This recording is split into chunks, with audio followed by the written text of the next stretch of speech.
Hey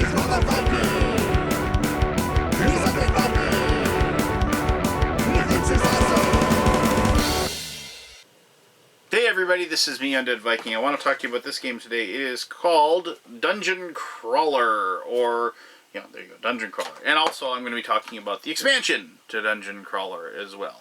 Dungeon Crawler is a collectible card game, but it's more of an expandable card game, if you will, if you want to go with the parlance of our times. It is a game where you are going to be like having a deck of basically these cards that are, they're called crawler cards.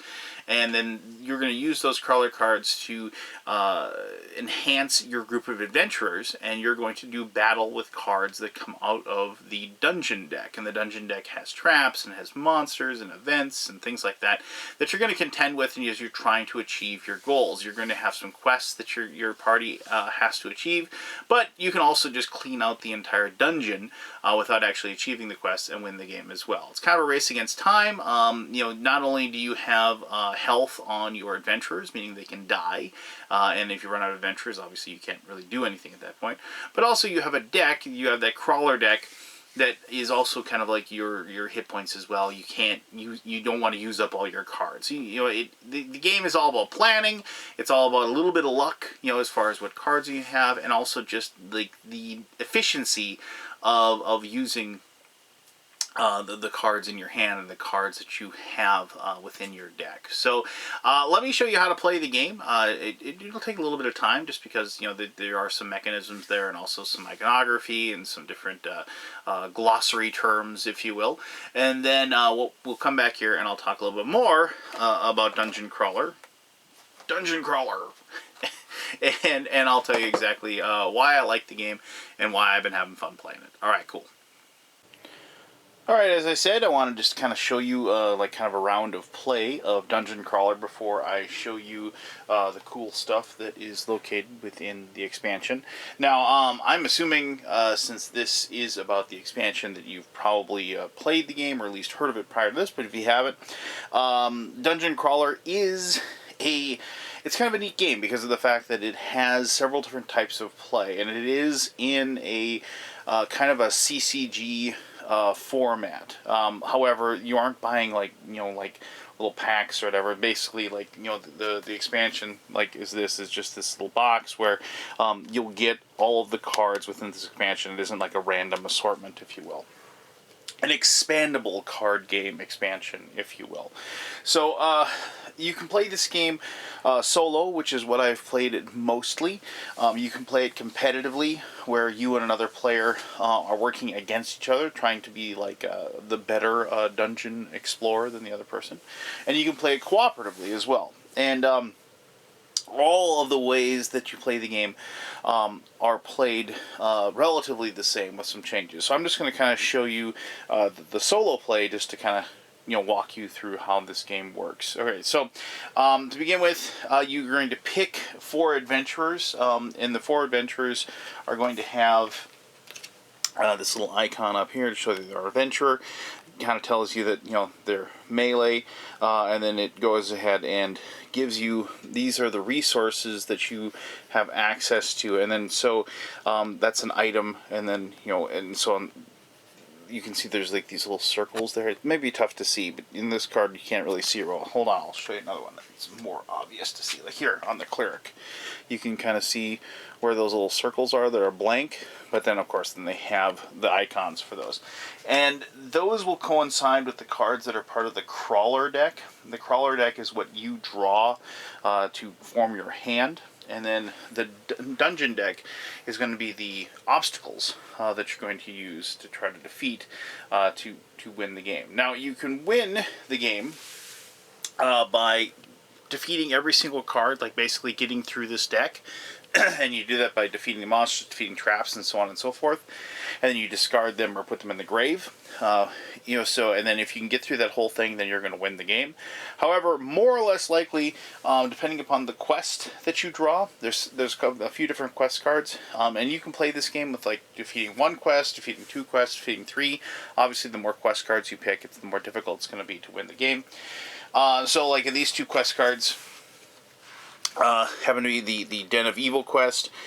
Get 30 characters in the grave. Characters, just so you know, terminology, that is the monsters that are in that deck, not player characters. These are adventurers. Those will be characters that are in there. So if you get 30 characters in the grave, meaning you killed them, you'd complete this quest. And then here, complete the win condition of the trapped named Damsel. In that deck, maybe I'll dig it out here in just a little bit, but there's basically, it's a trap, but basically you're saving the damsel in distress that's within the dungeon. So if you can complete those 2 quests, you'll win the game, and you don't have to go through every single one of those. But like I said, you're probably going to do those before you do that. Now, some of the quests aren't that simple. Like here you have the stars align, and it says get the only 4 dungeon cards in play to cost 0, 1, 2, and 3. So like these cards will have a certain cost on them. Put them out, and so you'd have to have a tableau of 0, 1, 2, and 3 out there, and that would mean you'd win that the stars align. So I mean that can be difficult, obviously, and so like maybe you don't ever get that perfectly matched up, and so then you have to get through the entire deck. So when you reveal these cards, you reveal one at a time, and so here's an orc, and you can see like you can kind of like look at the information that's on it. This is the cost of it. Now normally, depending upon the level of play, there's a certain number of these points that can be out at any one given time. In this case, we're playing a standard game, so it's 5. And if you're going to exceed that, you can't exceed that number. So here you have, and like you can see, it's got a power of 5 for melee, and it has a like a 0 as far as like the defense that it has, the stamina that it has, meaning that 1 wound to this creature will kill it, and we'll get rid of it. So that's a 1. Remember, we can only have 5 out here. So we're going to go ahead, and so here's a terrain. So this is like an area that it says it's +2 power to characters and adventures with stealth. Okay, so if we have stealth, that's good. Ignores flight. Okay, and bonuses from attacks with thrown or ranged are reduced to 0. So so ranged attacks, we can't like put a bow on our wood elf scout there to increase his power, because the range will be 0 because of that terrain until that terrain goes away. And then so that's a 2. So there's 3 out there. And so here we have a troll. So we have a 4 power, and then they have their melee. So when it attacks, it's melee, and it has a 1 wound. So in other words, it's gonna stick around. If we do a wound to this, it'll still be there the next time that we fight it. But also, it's immune to harm. So it's one of those things where we're gonna have to figure out a way to get rid of this through like a magic spell or something that's going to actually be able to harm it, because it is immune to it. And that makes sense, because trolls, obviously, they regenerate and things like that. So you can tell it's very thematic. But now we have our 5. And so what happens is that there are cards in here that are 0. So we keep drawing just in case. And so the next card is, well, here we have, it is like a slime, and you can see it has a 2, so we can't fight that. And so what's going to happen is we're going to go ahead and we're going to put that right there. And so we know that card will come into play next round, regardless. But right now we don't have to do that. It's called a bust, and so we're not going to be fighting that. So, all right. So let me draw my hand, and we get 5 cards. 1, 2, 3, 4, 5. Now I lose if I ever run out of cards. Kind of like a standard collectible card game format. Your deck is your life. If you run out of cards in your deck, you can't win. Also, if you lose your adventurers, you will also lose as well. And you can see they have health 4, 3, 4, 3. As they take damage, and they will. You'll put wounds on them, and you can remove them through healing spells and stuff that you'll get out of the deck. But they do accumulate wounds as the game continues, and so if you ran out of adventures, obviously then you would lose the game as well. And I should mention that the adventurers do kind of follow along like the standard, mage, thief, so on and so forth, that those roles, or if you will, and because of the fact that their skills represent the different resources that they have represent those different abilities. So it does, kind of make sense, if you will. Also, I should mention that you do have a marching order, and so like you have our warrior over here. He is the target normally of these creatures. They're going to target the person furthest to the left first, and they're going to move slowly over there. And technically, if I'm thinking, I should have put my cleric there. But you know what? There's cards that you can use to rearrange the order as needs be. And so we're just going to kind of play this out. And and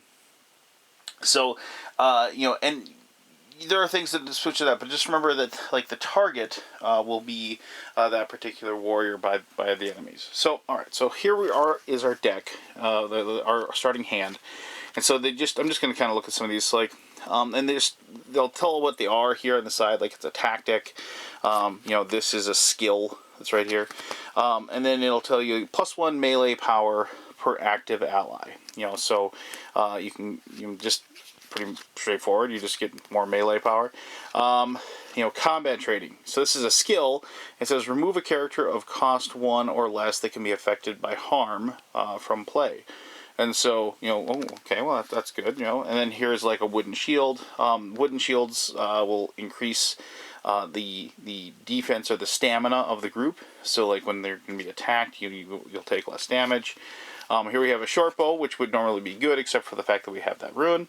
So it gives +2 range power harm, but also +3 range power harm if it is, equipped by either of these particular types of characters. And so, like you can see, the Wood Elf Scout would be able to do +3 damage with it, as opposed to +2. And finally, we have another skill where it is permanent, and my hand limit is increased to 6 cards. So it's a permanent card, so you can put that out, and you can just say, okay, I'm going to use that, and you put that out there like so. Now you're going to have 6 cards to your maximum, and so obviously that's not a bad thing. And you can see that it doesn't use up any of those resources and you can kind of see like you take the maximum amount. You don't add them all together. You take the maximum amount of any of your characters that might have, and so the maximum is 2, but we're not using that up because it's only got 0 on there. So looking through, so now what's going to happen is the Avengers are going to attack the creatures that are out there. So we have 2 of them. We have the orc and we have the troll. Now here's something you have to remember, is that each one of these heroes is considered to be a +1 power to the attack. And in order for us to be successful, we have to meet or exceed the amount of stamina that is available to our opponents that are out there. And you can see we have the orc has a 0 stamina, and the troll has a 1. So relatively easily right now, this is something where we can probably exceed that. But we are in a situation where we really can't do anything to the troll because of the fact that he is immune. So we're going to have to basically kind of get to another card that's within the deck that's going to allow us to affect him. But if we can exceed the total stamina, which is only 1 in this situation, we're able to go ahead and we're going to be able to get rid of this orc because he has a 0 as far as his ability to take wounds. So he takes a wound, we're going to be able to discard him, which is good because we attack first, and then we're going to get rid of his 5 power that he's going to attack with. But so we also have to think ahead and say to ourselves, all right, well, so we need to go ahead because he's going to have a 4 power. We know we're going to take care of the orc. I mean, all we have to do is activate one of our people to have 1 to attack, and we're going to defeat that orc. But we're going to have 3 guys left that we activate them all, because you can only activate them for attack or defense. You got to decide how you want to use those. So if we activate those, then that's only 3, and so then we're going to be stuck in a situation where there's going to be enough power.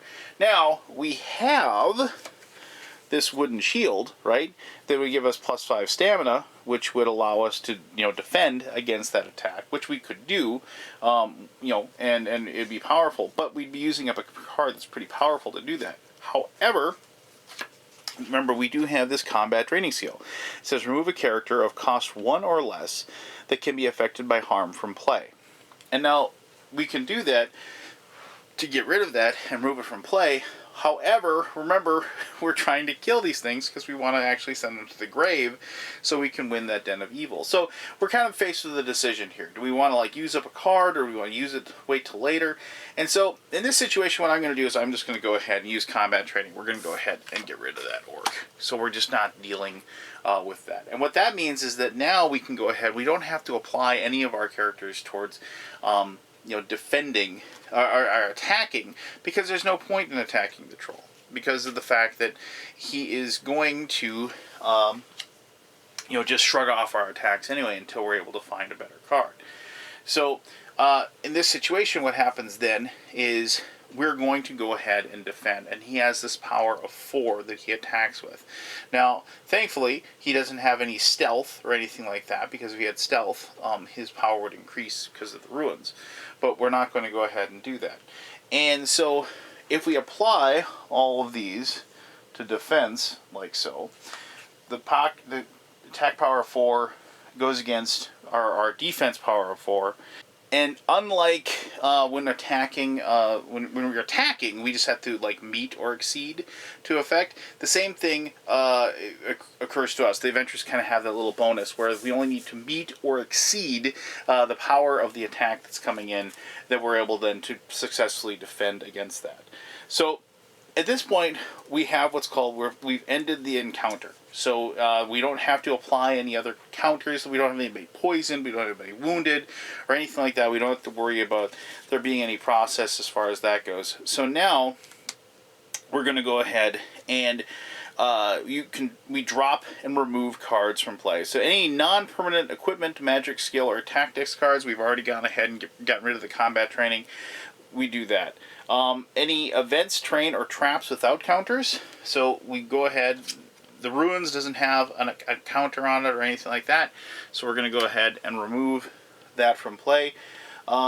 If we had a character with we didn't do anything to any characters or anything like that, and the characters characters with stamina 0 would fall into that effort. But we have a situation where normally that orc would have been gone anyway, but we didn't want to have to deal with having to defend against him, so that's why we used that skill card to get rid of him. But this one has a 1 as far as their stamina, so we're not going to get rid of that character. And anything else that we've spent up, we'd remove. So now if there was any counters or anything as far as timed counters or anything like poison or anything like that that would have a certain amount that we remove, we go ahead and remove those. If now we reset our cards, so we go like this. Now sometimes you will lock characters or lock either characters or adventurers for whatever reason due to different cards are used. At this point, if we've locked those things, we'd remove those, and then we go ahead and we check our quests to make sure we haven't won. We haven't won, and then we just go ahead and draw and discard. Now at this point, if I wanted to, I could discard cards. I kind of like these. I don't want to discard any of them, and because of this, I get to draw up to 6. So let's just go ahead and draw 3 cards. And so we have a counterattack, we have a brawling card, we have another brawling card, and then we go and we have the rest of our cards. And so we'll have these in our hand, and then we'll go ahead and we set up the next part. So now the slime comes in, so we have 4. Let's turn over next card. 5, so we have a Goblin Conjurer, and then so this Goblin Thief would come in, but because that would increase us past the 5, we go ahead and we're going to put him there because, as I said, next round he'll come into play regardless. If we don't take care of any of these guys for whatever reason, or if they're still there for whatever reason, we go. And so now we just reset up. We're going to go ahead and we'd go through another encounter and try to go ahead and defeat that. And the game just continues, like I said, until you achieve one of these 2 things, or you get through all of that, or you lose the game. Let me see if I can find that damsel card. Hold on, just so you can kind of see it. Yep, here's the damsel card. So basically, if you complete that trap, it's a trap card. You can kind of tell it there. You'd go ahead and be able to win that'd be one of the 2 quests that you'd have to satisfy to win the game. So there you go. So there you go. You should have a pretty good idea of how this works. It does follow a formula and if you've played CCGs before, you kind of get the feeling for that as far as the tableau and everything like that. But I really enjoyed this game just because of the fact that it has all of these different little abilities, and look at this slime. And I mean, obviously, as you play the game, you might be a little bit lost with all the iconography and like the different like things that it does. Poison, unstoppable, immune. Like all these things that you kind of like. What does all this mean? What does it do? But obviously, within the rule book, let me get that out here. They have a big giant glossary that you can go ahead and look at everything up as you're playing, and as with any game, as you play it and as you become more comfortable with the rule set, you will be, you'll understand it, and the game will flow a lot easier as far as that goes. So I just wanted to kind of, because I want to talk about, this is the first expansion for the game, and this is the Mines of Khurgan. And I should mention that, like, the creator of the game is actually taking the effort. Like, there is backstory and things like that. So I mean, it isn't just like these are just cards or anything like that. So it does. They are trying to, like, make sure they keep the mythos of the world alive, and they're trying to get people kind of immersed, if you will, into the game, so that you can go ahead and read about what the mines of Khurgan and things like that are, and so you can kind of have an idea. But anyway, so it looks like you get and that fell out, but you get another little thing of these little tokens, and I really like the fact that they have this one, because basically that is this big giant round token that actually denotes who the target is. And so, like, as the game, because I said there are cards, you can kind of put that on there to show that that person's the target. You are able to do things where you can make the monsters attack a different target depending upon defenses or wounds or what have you, and it is important for you to do that. So then obviously you get a bunch of cards, and so you get a bunch. Let me see. You have a ton more dungeon cards, and remember, this is like I said, like an expandable card game, and so you are in a situation where you will be building dungeon decks and you will be building crawler decks, and you don't just take it straight out of the box, if you will, and so you can kind of you could just add all these to an existing deck, because you can play like epic games. You could have like 100 cards in both of these decks and just play a super long game, which is definitely out there and available to you. I've done that with these, and just kind of just put all of the cards into there to kind of just expand the game in that route. And so the option is available to you. You do get a couple of new adventure cards. You get a new quest, which it is cool, because like in the quests, you only have a small number of them, but so like adding at least one more adds the variability. So like here we have all dungeon cards in play must be at the same cost, and there must be at least 5 of them. So like, and so I kind of like these, and like also like with that, the stars align or whatever, because of the fact that it isn't just, slaying the things as fast as they come out. You are actually like going through the process of like picking and choosing which cards you defeat, and then like leaving cards in the dungeon, and like trying to like make sure that you have a chance to like setting yourself to be able to defend against them, but also like leaving them out there, and so it makes you be a good planner, if you will, when you're playing. And so then also here we have a new ice dwarf, because remember there was a gold dwarf warrior. Now here's an ice dwarf explorer, and so like, because it's an explorer, it has the same. I should show you this. So here we had the gypsy thief, which I didn't actually show you. I didn't have that one out there. And so they're of the same type that's over there. And this one has a few more health to them, but slightly different skill set. The thief, this thief has more of the skills over there, and this one has more of the equipment over there. So so slightly different option as far as the thief goes, and that's kind of cool too. Obviously change things up. So, I'm not going to look through every single card, but here you go. Here's the big crawler deck. We have magic chain armor, new spells like ball of flame. Let's see what else we got here. Some new stealth skill abilities, moves silently. And so, like I said, I'm not going to go through every single one of these cards because that would be kind of ridiculous.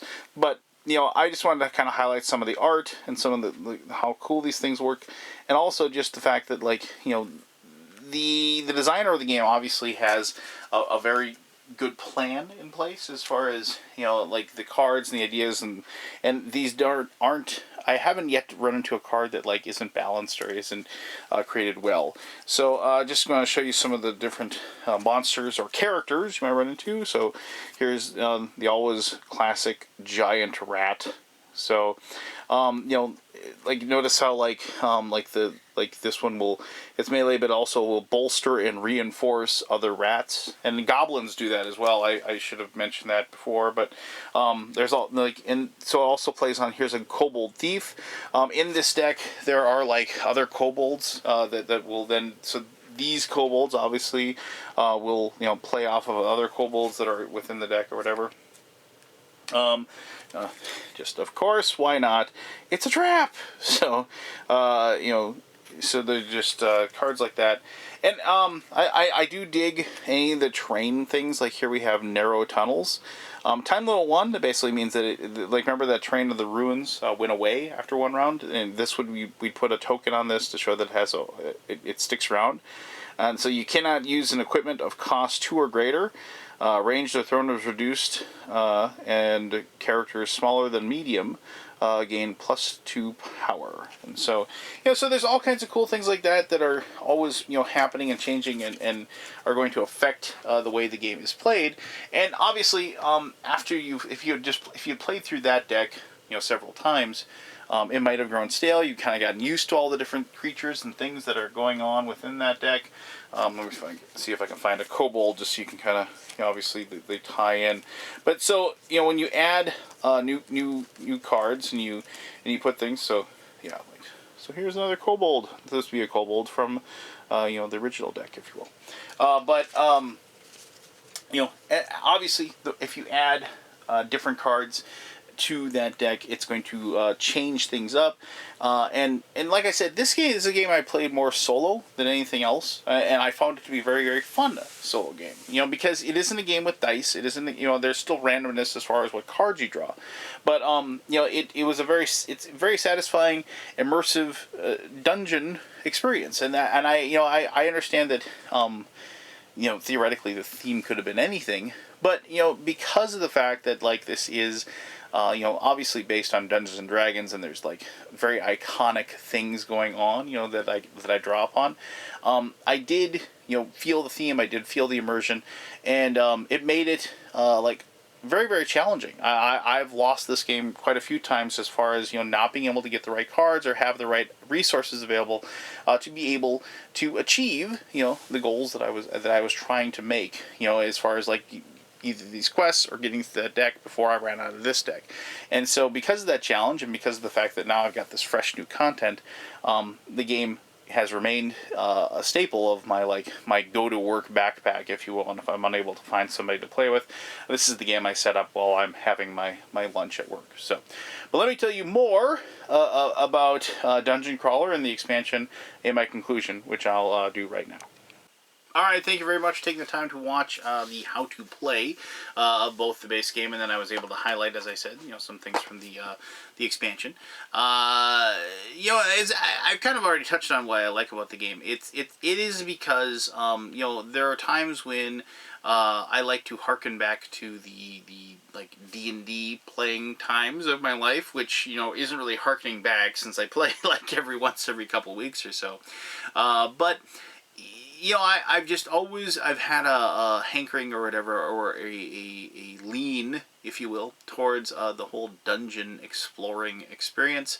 I think that there is something so gloriously wonderful about kicking down the door of the dungeon of whatever, and going room from room and cleaning that sucker out, and grabbing all the loot that's within, and then hauling it back to town so you can spend it on wine, women, and song. I mean, that's the staple of D&D. It's the staple of the situation, and I like games that kind of tie into that admittedly, a little archaic mentality as far as the game is concerned. I mean, D&D has kind of moved along, and, you know, while there's throwback systems and what have you, and like, you know, longer expansive campaigns and storylines and subterfuge and whatever are kind of what we play now.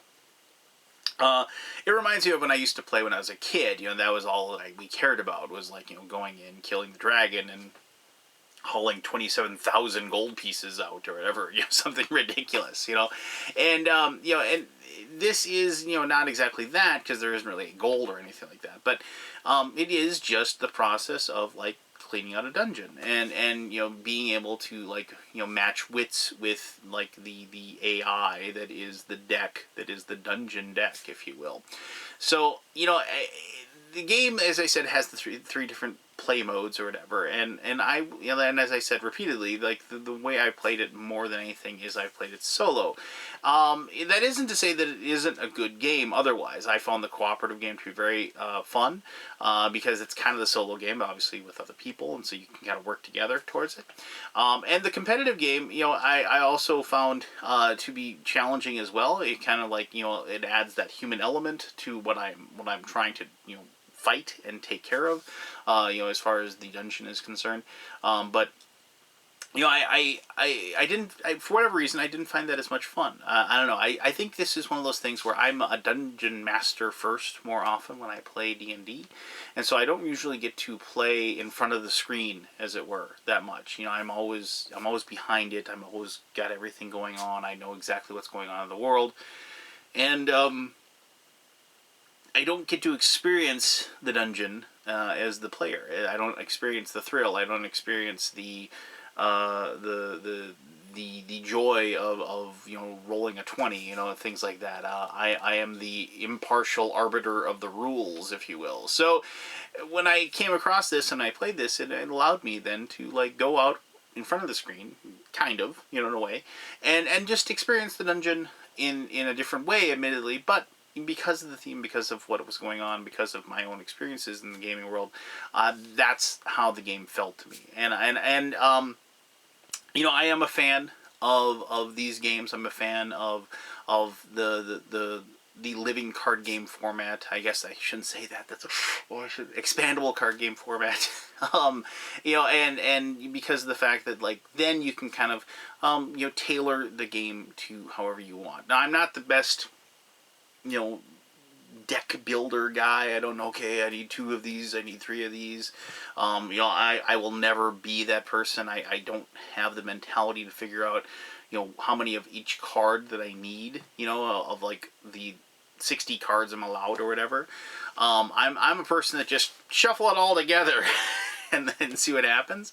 But I can see where somebody could have a lot of fun maximizing their deck and things like that with this game as well. So for me, you know, this game is exactly what it needs to be. Yeah, I need it to just be a challenging way for me to spend a lunch hour at my job while I'm trying to, you know, both satiate my hunger, but also just play a game, if you will.